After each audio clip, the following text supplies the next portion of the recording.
रामचंद्र भगवान की जय। कृष्ण कन्हैया लाल की जय।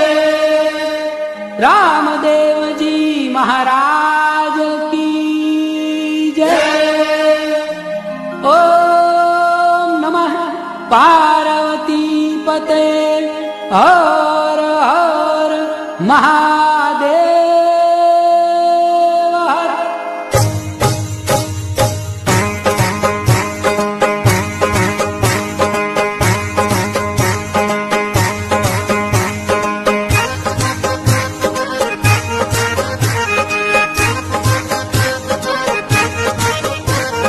राम लखन जानकी जय बोलो हनुमान।